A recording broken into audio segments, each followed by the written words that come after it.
Welcome, everyone. We are getting set here today for our third Facebook Live, and we are joined today by one of my favorite innovators in the space and good friends, Michael Torrence, president of Motlow State Community College. And we're going to chop it up a little bit today around innovation, how we're connected and how we're kind of thinking about the future. And as we do with the Barriers for Breakfast Facebook Live all the time, I kind of start with how Michael and I met, and then we'll kind of get into the why, what, and how of innovation. And from his perspective, what's happening with some of our country's finest economic engines at the community college level and what that means for our society and kind of where we're moving forward. But Michael, it's funny because we had never met until we both were at a joint conference with Aquila Institute and Davis College and the great work they're doing around sort of educating women around the globe. If you folks haven't read the book, The Drawdown talks about one of the top 10 things we can do to reverse climate change or lessen some of our society's ills is to educate women. And Michael and I were talking about that work on stage and how it influenced our respective leadership styles. And midway through the conversation, we got up and gave each other a hug. It's the first time I've ever hugged a panelist in front of 500 people. We really vibed and gelled with that work. And he's done some ongoing work at Motlow in those regards. And one of the things I really value about him, and I would say this to anybody listening, you have to find people in the industry that you can talk to in the mornings on the way to work, or, that are not immediately in your space in terms of, they're not right next door, but they're down the road a little bit, and you can have a safe kind of space to say, hey, I'm thinking about trying this crazy idea. What do you think? And Michael's a builder. We always in those conversations build on each other's perspectives and work. And I'm just thrilled he's joining us today. And Michael, we'll dive right in. I'll tee you up. You certainly can address any of those truths I opened with, but I'd love to know why you're in this work and why it's important to you. Well, good morning to everyone listening, and thank you, Bryan, and to the Setser group for having me on this morning. Excited to just simply have the same type of dialogue we have normally. Why I do what I'm doing. To the folks who are interested in like the academy type of question, so what are you doing? What are you trying to solve for? Because I think that we're all scientists in the academy. There's just the hard science and the soft science. So how does the vertical integration of technology improve the human condition? I think that's my lifelong work to attempt to solve that question. And it will change as technology evolves and serves as a proof to not move human beings out of any space, but to create broader space for humans to create more time for flexibility of thought that moves towards action. Not thinking for thinking's sake, but thinking for the purpose of making an impact in the communities that we live in, whether it be social, emotional now with the mental health things that we're going through, but also to consider how do we make space for everyone to live a decent existence, something that we find meaningful. I'm very, very keen on, I want everyone to feel that they belong or have a sense of place within our organization, but even when I'm in gym shorts and coaching basketball with kids on the weekends, that sense of place and belonging is a responsibility of every one of us. So that's why I do what I do every day. I want to ask you about that sense of place and progress. I had an opportunity, I guess now back in almost 10 years ago, to watch Sir Ken Robinson talk about changing paradigms. And he talked about, everybody right now is trying to kind of focus on this sense of community and place, but also how they deal with progress in that.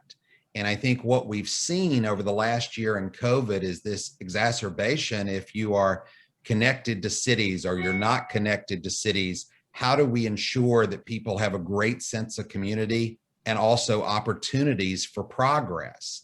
And whether it's in Tennessee or North Carolina, both you and I have experiences in working in urban areas, but also in rural areas and trying to figure out how we balance this strong sense of community and family, not only locally, but statewide, globally as humanity, and still entertain progress. And I know that's one of the core sort of focuses of Motlow, that you're able to work within where you live and reside and in that community, but also bring in great opportunities from outside. So can you talk a little bit about what's got you excited this day, sort of your top 3 things that you've got going on that's really solving for sense of community and sense of progress? Yeah, so I'll answer that with an analogy first, and then give the three points, 3 big things we're working on. So I like food and I like clothes. Not because I grew up not having either of those things, but I'm a human being that likes to cook and I like to eat, and I like clothes, so I like textiles.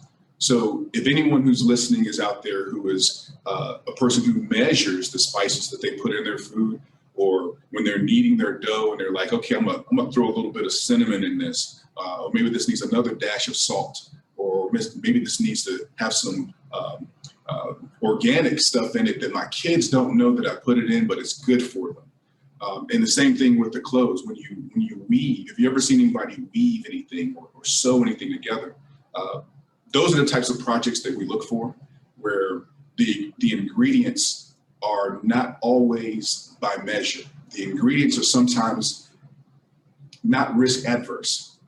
They're risk smart. They're not risk adverse. So we're going to throw a little cinnamon, we're going to throw a little thyme in it, and we're going to crush up the bay leaf and move forward.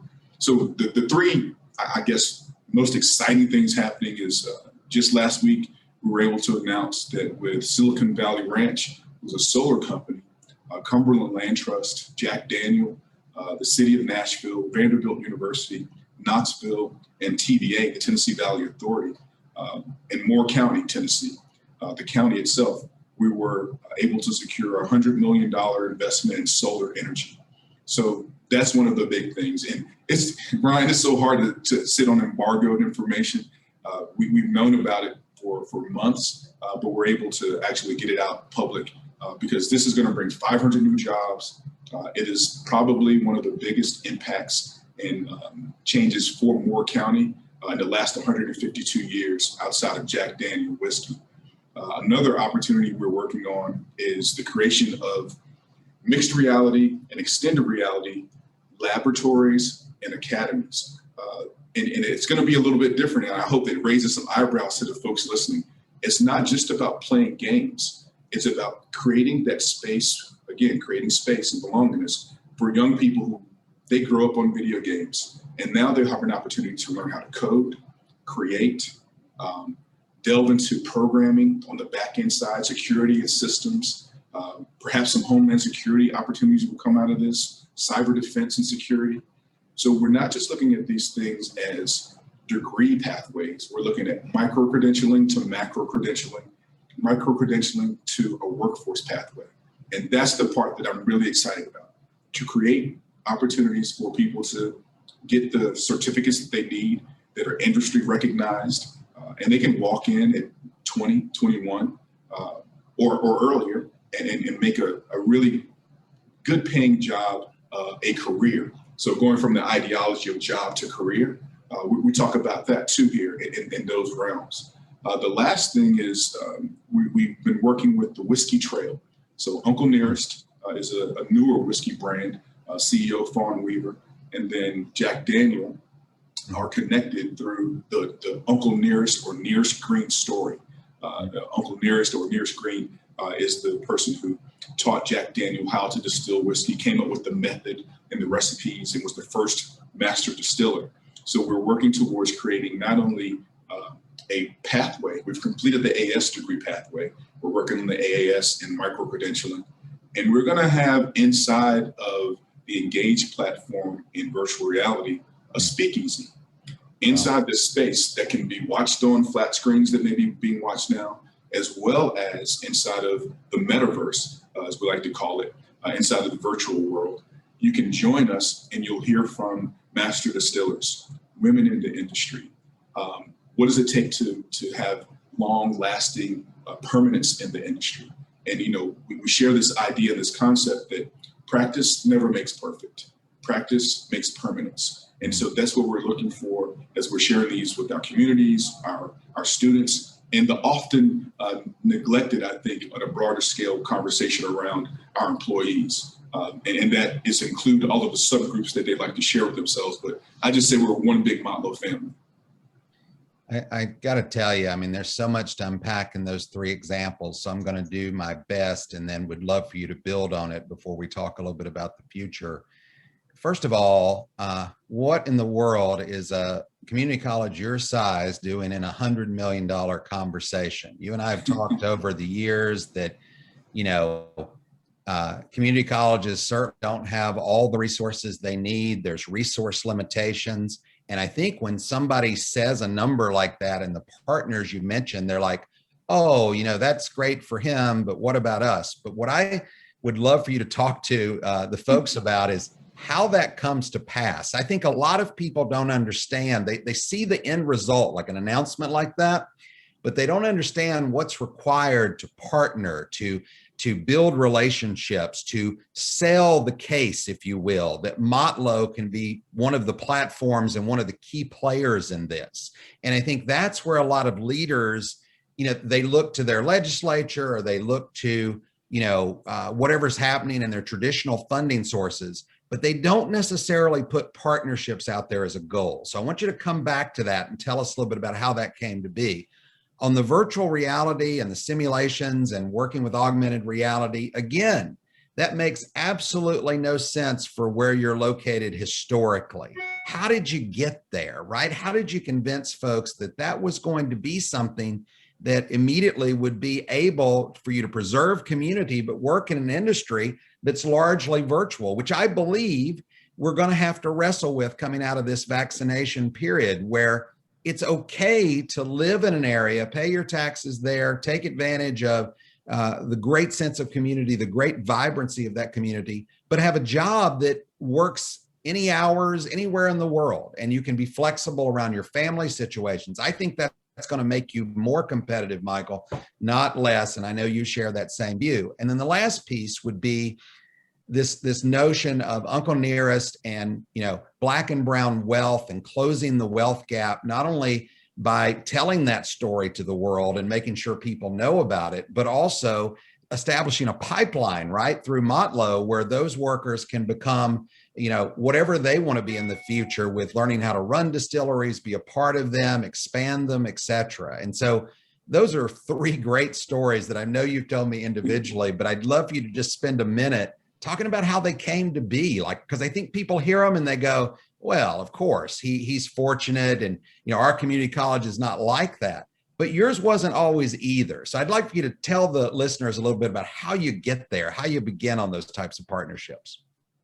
Relationships are key to any short-term and long-term success, as well as it's okay. And people need to hear that it's okay that some relationships lead to long-term and short-term failure. And that long-term and short-term failure are also okay because it also leads you down this rabbit hole to where someone says, you know what, they stuck with us when we didn't have, they stuck with us when we were trying to figure it out. And so let's get something done. And we want them as a partner because we know that it doesn't matter if it's just about success. It's about making an impact in our communities. So the first one, this conversation's been going on for a long time. I'll say that. I'll say a long time. When you have that many partners involved, I think it began with the conversation when I was talking with one of the principals of the land trust themselves. And I talked about the importance of sustainability for me. The world that I leave behind for my children and my grandchildren is at the forefront of a lot of things I think about first thing in the morning and at night. Did I turn off all of the lights? Did I unnecessarily use or waste resources? Did I turn the water off and instead of just letting it run when I was cleaning the dishes? I know that seems like a silly thing, but long term, if we all just leave the water running, that's a shortage, maybe not in my generation or my kids' generation, but maybe it impacts someone else. So I just trying to do my part. But the relationship component about the land trust, it was about having that conversation about we have 187 acres at Motlow that was bequeathed to us by Rager Motlow, who is the grandnephew or nephew of Jack Daniel. And so because we have all of this land, I was just thinking about, it'd be nice to have a space where our employees and our community could come to walk. And you remember those parks when we were kids, you could walk through them. They were well lit. You could do pull-ups, you could do sit-ups. They were usually wooden and metal exercise stops. And they were usually like a quarter mile or 3/4 of a mile away from each other. And I thought about the bucolic setting that we have in Moore County. And I thought that that would be smart to do. So out of this came more conversations that surrounded energy, sustainability, et cetera. And so we ended up getting to here. This is the end result of talking about just simply having a space to walk and the importance of sustainability. With the XR and VR spaces, I've been teaching, or had been teaching prior to taking this on since 2015, using virtual reality and tying my English courses to a Shark Tank style entrepreneurial final project, where my students would be asked the first day, every day you come in here, be mindful that we're going to go in VR. Well, what are we going to do? You're going to go in VR. You're going to see stories that are tied to our outcomes, objectives, and goals for the course. And I don't want you to just write about what you read and hear. I want you to write about what you experience in this space. So for those who want data, I've got data about how the course kept students in it. Typically in community college, English courses, 1010 and 1020s first and second year, you lose about 6 to 7 students. So you go from 22 to 16 or 22 to some number that you're like, where did these kids go? And adults, where'd they go? I know that my teaching didn't get better, Brian, but my engagement tool was different enough that students said, I like this. Every day we come in, we grab a headset that's provided for us. We put our phone in. The Within app was free and is free. And we jump in it and we tie this to what we're doing in the course. Now, I will say that just like in any organization, in any course, everything's never perfect. It's never going to be perfect. So there were students that were like, well, I didn't sign up for this. So that's why we do it the first day. Got them into the course that they wanted to be in so they could do it the traditional, organic way that we've always done English courses. But the XR Academy bore out of that. And I often saw the use of that virtual space and scape as a way to kind of indulge the students as well, with going beyond the common just looking at the flat text, but actually being immersed into this text, into the story. So it turned out well and did that for several years. Lastly, the Uncle Nearest opportunity came out because of asking Fawn Weaver to come and visit me. And I think we had a 1-hour conversation. And I think lots of times people are expecting you to ask them for something. And my preference is to show a proof of concept, to exercise and explain who we are. And then she invited me for barbecue one day and said, hey, I want to do this with you. And she said, how much do you need? I said, I don't need anything. We're going to build it for you first. And then we'll come back to you and say, this is what we need. So that approach has worked for us. And it is good fortune. It is being in the right place at the right time. But I also believe that relationships are like painting a fence. You paint a fence, for those who painted at all, painted fence, there's always a nook and a cranny that you go back and you look, I know I covered that, but you have to go back and do it again. And you have to do it again. And you have to do it again. So being consistent and being as solid of an object as or an organic human can be, I think that's important in these relationship building too. So much wisdom there in terms of, this great James Comer quote I use a lot, where no significant learning occurs without a significant relationship. And one of the things that I've always valued about you and your team is your learners first. And that can be tough, right? People rise to a certain level or a certain position within their career and they get caught up in maybe their expertise is enough. And what I love about you is you're restless, you're curious, you're not satisfied with where Motlow is or where your own growth and development is or your children. And I know we talk a lot about our families and we talk about, our team as families. And I think one of the things I really valued about, this past year was we touched base, several times during the pandemic. And then you gave me an opportunity to come in with your senior staff and kind of, lunch and learn and discuss together what we saw about the future. And I'm just excited for you when I hear these stories, and we've got some things that we're interested in. So I'd love to know, you've had a lot of time to think, a lot of time to plan and design. Where do you want things to go next? So with where we are, I think that we are technology lovers at this institution, and we are still in a space where not everyone is fallen in love with it. They may like it, or they may see the simple functionality of it. But I think that the use of this emerging space that's starting to take shape, right? So we've already created the escapes for VR and AR and cyber, et cetera. We're now talking about EPT3, EPT4, and what the AI languages are going to allow us to do. Bryan, I think I've said it to you before. What I wish I could do was give everybody that I work with and work around more money and more time. And I want to be able to leverage the use of these AI technologies as a space where I know that I can create more time for people. And so imagine an organization that is focused on student success and workforce development, creating space where those tasks and duties that we typically do, one, they're converted to a spreadsheet that can be automated.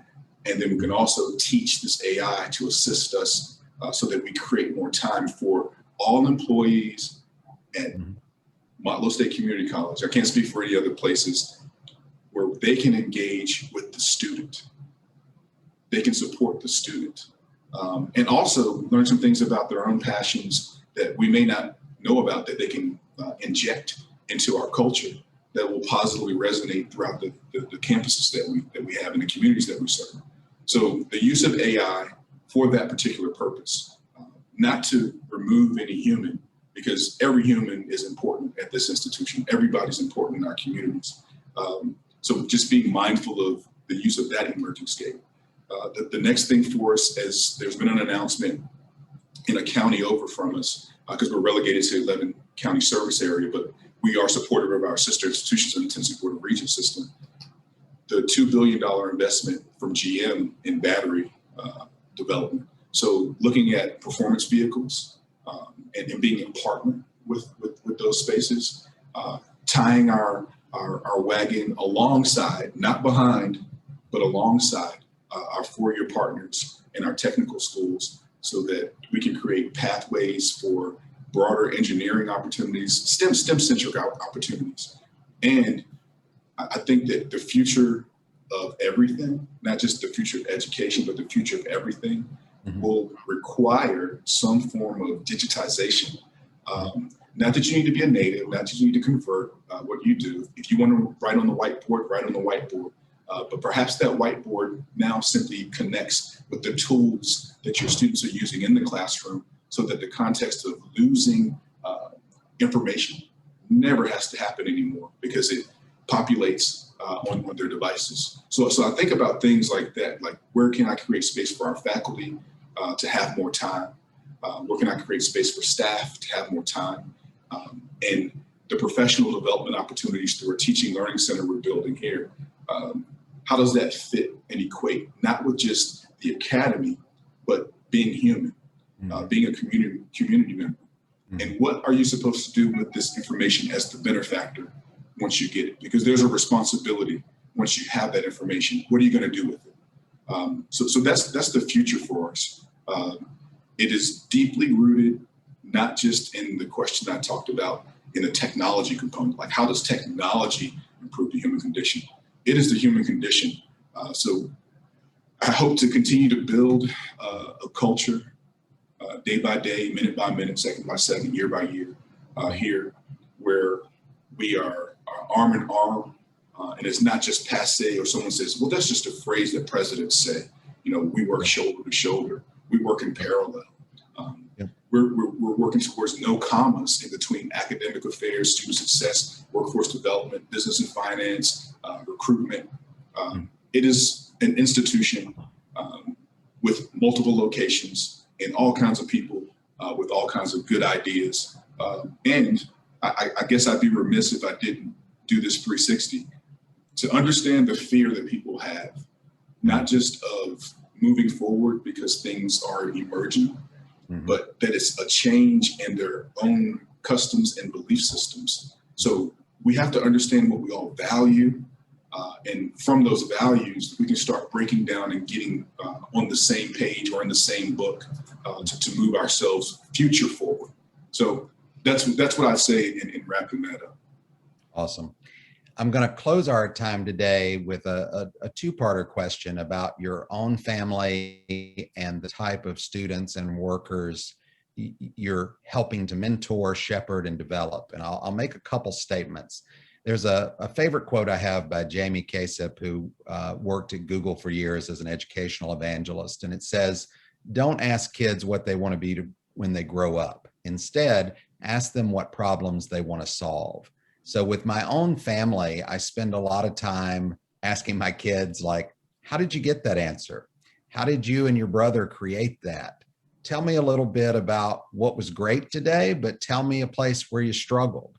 And talking with them, in the minivans to sporting events and all of this, really trying to ask more questions and let them kind of think through what they're learning and where they're headed, I think builds a sense of really creative curiosity, helps them solve some of their own challenges. This has been a heck of a year with COVID, and we routinely have a morning meeting over breakfast and say, okay, boys, what are you going to try to get done by lunch? Where do you need help? What can you do to help your brother, or how can you make this a part of your day? And then checking back in with them, right? To give a little nudge or a little piece of guidance, but letting them explore and letting them create through their own agency the types of lives that they can thrive in. And with my older children, both one at Clemson studying engineering, and my daughter who thrilled us with choosing education as a profession in her first 2 years teaching in a global pandemic, they've all been solutions up. They've all brought their own flavor to, here's how I think I would approach it. And there's this, I think, combined sense, getting to your fear comment, that we're trying to lessen that fear for them because failure iteration is just a way of life. So I know we talk about our families a lot, but I'd love for you to tell us, as you close today, your two families, your own and those you surround yourself with and your students. Do the things I'm sharing sound familiar, or what would you do to build on those? Yeah, it's all familiar, of course. With my own family at home, as I'm looking off into the distance, thinking about all the conversations that I've had with my kids over their lifetime. And my daughter graduates in 2 weeks. And I can't believe that that's happened already. She's finishing her chemical engineering degree and a minor in biomedical. And initially she thought about being a neurosurgeon, and she was going to go to different continents and help people. So that was what she wanted to solve. She wants to help. And she wants to help specifically, she wants to help people. So we've had conversations about what's next. And, there's a young man involved. So I'm sure that plays into the conversation, because they want to do these things as a unit, as a pair, as partners going forward. So I'm really excited about that. He's great. She's got good taste. She gets that from her mother. Wink, wink, nod, nod. So the things that I know that she's interested in is research. And it's still yet to be told in terms of what she wants to solve for. What's her question that she's going to solve for? Because, as any college student, and even adults, we go through this life figuring as we go, literally carrying around the notepad and the pencil, the pen, and figuring as we go. So I know that that's something that she's interested in. And what I'm looking forward to is her having time. And if the universe is willing, I'll be around when she has that time to get back into art. She's actually pretty artistic, but she's decided to focus on this particular opportunity for herself. With my son being just turning 13, having grown about 7 inches in 3 shoe sizes since the pandemic hit, but still hairless on his face and underarms and all that good stuff. It is definitely around Fortnite and NBA 2K, as well as his friend group, social group, as it should be, and school. I was sharing with you before we got on that he was successful in a competition around math, but didn't want to go to the external competition because it impacted or interfered with recess, and that's his social gathering space with his friends. So we've talked about solving climate issues, where he said, well, I think I'm going to own my own garbage collection business because that would help communities, that would help the world. He wants to own the hospital that his sister works at. If she wants to do it, he wants to own it. So that's another conversation to have with our children, even with our colleagues, that own what we build versus working with others simply to give it away. Like, it's okay to own it too.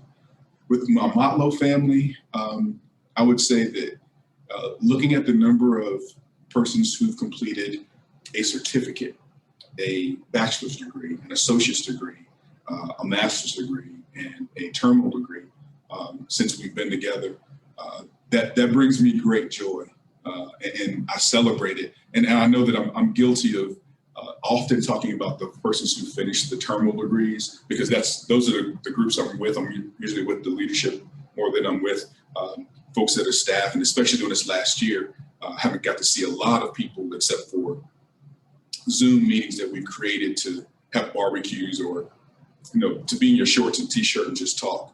But I know that a lot of our folks have taken this time as an opportunity, as they should have, to create more flexible spaces for the things that they're interested in.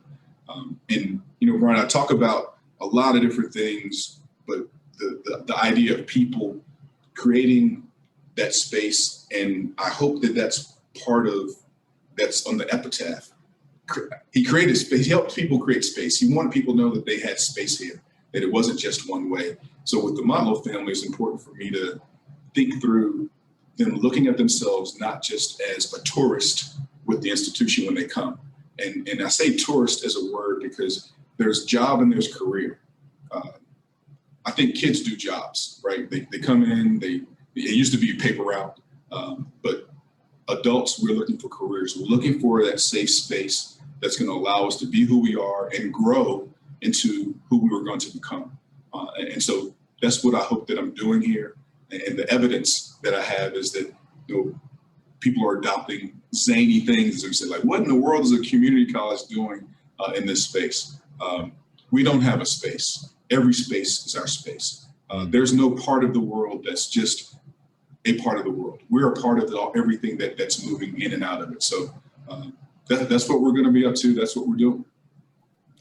Well, I could talk much longer, as you and I normally do, and kind of solve the world's problems. I think that, the work you're doing there, the work you're doing with the Tennessee region, and I know you have aspirations to serve the whole Eastern Seaboard in the world with your work. And we're thrilled to hear that story today, to share a little bit about it. We're going to spend some time as we close today, our Berries for Breakfast Facebook Live, in the after party room, but that'll give us a chance to talk a little bit more. Michael, thanks for this. We're going to share the resources out on our channels and yours, and wish you nothing but the best in the coming year. And we'll talk soon. Okay. Hey, thanks for being our guest today. Thank you so much.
Okay. Okay. Do we want to hit pause on the recording? Katie and I talked about, in case you guys have any gems that we want to cut out. All right. They're leaving All right. the recording Well, going.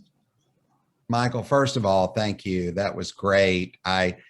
Katie and Morgan, I apologize. I got so lost in the conversation. I forgot to remind everybody about every 7 minutes we were doing a Facebook Live, but it was very indicative of what we normally do. So would love to hear from Katie and Morgan, first of all, positives, what you think was happening, what you react to, and then we'll get into some deltas, and Michael and I'll comment a little bit. Yeah, I think, boy, that's the most natural one that we've done. And I got lost in the conversation, which I think is very good. I think that's exactly what was supposed to happen. And so the whole time I was just thinking, I texted Morgan behind the scenes and said, let's just keep this going. She agreed to, just in case. So if you do end up saying anything that you don't want us to put out there, we can take it out. But the vulnerability between you two is so evident, and it just felt like a much more natural conversation. So it was enthralling. It was really good to listen to. Thank you so much. I agree. I thought it was really relatable. And I love that you guys bring it back to your connection and relationships and things that maybe even are outside of education that people can take away from it, which I think is great because, we do serve people in different industries. And I think it's really helpful to just know that some themes go across industries, which is great. Yeah, my positive would be, I not only love the examples, which I've heard in pieces, but the fact that we got to go deeper into how he got there. There's an old, I haven't had the Bobby Knight conversation with Michael, but I see him as a complex figure. I'll say that. But one comment that I've always loved of his is everybody thinks success is luck, and they don't understand that there was multiple years to get to that deal. There were multiple ways to frame it. You had to have capacity. There was a lot of false starts or things that didn't go your way. And it's the persistence that ultimately separates people in that situation, And so that for me was a real highlight to hear that thread, and then the connective tissue between the personal stories and the examples Michael shared, which I think are going to make for some good supercuts of 1.5 minutes or 2 minutes when Adam does the supercuts. So yeah, what was your take, Michael? This was the most enjoyable, because it's not even an interview. Like, it's just me and you being me and you. And all I could think of was, God, this feels good. This feels right. This feels natural. This feels organic. There was nothing that felt like staged. Even with, you prompted me to talk about the things that we talk about, and it just felt normal. And oftentimes I've never felt normal talking to most people, because it's they're looking for something versus just letting me talk about, this is what we do, this is how we do it. And they look amazed, as if, really, you guys do that? And I'm like, yeah, like, and I asked the question, well, who's not doing that? Isn't everybody doing this? Right. So right. I thought that it went smoothly, and it flowed, and flow is really important to me as a former spoken word artist. That flow is really important, because if you either connect with it or you don't. There's no black and white. I'm gonna listen to this later and it'll sound better. No, it's gonna sound the same way it did you listen to the first time. Yeah, I think we one last positive would be Katie turned me on to the Smartless podcast between 3 comedians who were also buddies, and it's the closest that we've come to that in terms of mixing the professional and the personal, which I think is great, and then personifying how we think about the world in that way at a time when a lot of people in the world are worried or nervous or fearful, and what they can actually do. My only delta would be just trying to remind myself to reintroduce the Facebook Live. I think that's just something that helps us with the question cuts, but we can certainly do that and think about it today. Anything from your perspective, Michael, before Katie and Morgan and I kind of debrief? No, I mean, one, I'm thankful because every opportunity to talk about what Motlow's doing, what we've been able to accomplish, and even where we failed, I want to take advantage of it. And it's like when I was a kid, there was a guy who his name was Red, and he would drive through where I was trying to hone my chops because I went to school to play. I went to school to play basketball initially, not to go to school. But he would talk to me and give me what he would call appropriate things for someone of my age to know and understand and to think about. And he wouldn't use those words. He'd use different, more colorful words. But he spent time with me, and he was a person about the place we lived in. So he was well liked, well received. Always was dressed well. Always smelled really good. I'm like, man, what's that smell? He'd say, young brother, that's sage and juniper leaf. I'm like, what? So he, so that's the type of person he was, and he would talk to me about always looking here, staying rooted in now, and make sure you respect him because he's the past. Because one day he's going to be the past. So respect the past, stay rooted in now, but keep looking forward and spend your time where things move. Spend your time with and around people who move. Because if you don't, it's inertia. You blow up, things fail. And it's okay to fail, but it's not okay to fail over and over again. Because if you're not learning from it, you need to do something else with it or give it to someone else who has the capacity, as you said, Bryan, to move forward. So there's so many lessons that I think have been ingrained along my journey to get to this point that have nothing to do with education, have nothing to do with the domain that I operate in. And I think that they're transferable to all different kinds of options. And I think that's why this works. And that this is the communication with the CEO from Bridgestone versus the mom and pop shop that sells chargers for phones that's on the corner that I stop at because I want to support local business. They're the same conversations. They just are in a different domain and tax bracket, right? And so how did I help that person or that person's family scale up to a space where it's manageable for them to be successful? Because you don't want to get somebody so far down the rung that they can't even manage it, and then the whole thing just fails, right? And it just falls apart, and there's no recovery from it. So those are the things that I'm constantly thinking through as I come in the morning, when I talk to you, as we're having this dialogue. Lessons or wisdom that continue to be constants in my life, as I know that at the end of the day, I'm ultimately going to be held responsible for the failure of anything. And I always tell our folks, I'm okay with being held responsible for that, so long as you're okay with being held responsible for our success. Right. And some people may not be comfortable with success.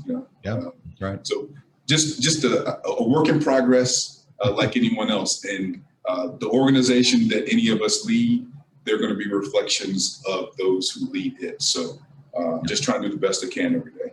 That's it. No, it's so good. One of the first board members we brought on was my mentor, Susan Allred. And, she's never ceased to think about the world in some of the ways you describe, where she learned from her mentors and wants to pass that on to the people that she has as proteges. She's much better than I am in being rooted in the present. If I have one weakness in that threefold description that you gave of respect the past, root in the present, and then sort of look to the future, being present has always been a tough thing for me. I've always vacillated into the future in ways that sometimes are great, sometimes are a little too early, but trying to really appreciate the present and wrap yourself around it and go deep. That's an area where, you have to be aware of it. I think you have to surround yourself with people who really can get there for you. We talked a little bit in the beginning about, this week, and my first reaction after something like yesterday was always, okay, well, what can we do next week to get busy, solving that problem? And sometimes taking that breath to say, well, actually, the first thing you need to do is give people space, which you talked a lot about, right? And that's something that, you can add to your game. You can add people to your staff that say, hey, take a breath, stop by the water cooler, recalibrate, that type of thing. I think it's all important. Yeah, I'm reading this really cool text syllabus by Linda Berry. Lynda Berry, and I haven't been able to get off of the inside cover because right at the bottom it says it asks this question that doesn't have a question at the end because it's written by students, and it said, "What happened?" And this is indicative of a lot of things from my perspective. Everyone came to a realization that their certainty was what was wrong. Okay. Everyone came to a realization that is their own certainty is what is wrong. Yeah. And for me, that's kind of, I don't know, that's profound in the societal climate that we're in the political climate that we're in, and also the relational climate that we're in, right? That I guess at some point we'll all come to a realization that there isn't our way or a way to do it. It is, they're just ways, right? And we all know that, Katie Morgan, Bryan, we know that, but I think that it becomes, really difficult as people stand side by side, get dressed to come in and have their stamp on whatever it is that they're doing, and don't understand the importance of allaying the comment or allaying the thought, meaning that I really need to listen to you. Yep. I need to not have anything in my head when I'm talking to you and listening to you. I need to just, as you said, be present. I need to be present in that and then respond if you ask me to respond. Just because someone's asking a question, a lot of times it's rhetorical. They're not looking for a response. They just need to get that out. Yep. I'm always down to be wherever Bryan is. And now I have two new friends. So that's right. You guys just say the word. I'm happy to come to North Carolina. It's on the way to Ford, Virginia, where my mother lives, to come and spend some time with her. So whatever we want to do, however we want to do it. Because I was thinking, dang, Bryan, we need to write a book. That's right. That's so many projects. So we'll schedule a follow-up. Anyways, not just on the Supercuts, but how we want to connect once I get my second shot here, because I'll be coming over that way, like we talked about before. And Katie doesn't live too far in Oxford, Mississippi, so she could come up. Morgan also is in the Carolinas a lot and figure out a little bit about how to do some in-person stuff. I'd like to just do some stuff around campus where we talk and kind of unscripted. So that'd be cool. Yeah. Yes, get me away from this 2-year-old. I am ready. I will be there this afternoon. That's great. Hey, Bryan, I want to make sure that I say this. Nothing is important to me. It's not money. It's not stuff. It's my family and it's people. And when I die, which will be one day, the only thing that I think you get to take with you is the relationships that you've had with people. So I'm pleased and privileged to have you a part of my journey. And so just thanks for that, man. Thanks for that. Same honor on this side, brother. I'll see you soon. Okay. Talk to you soon. Take care.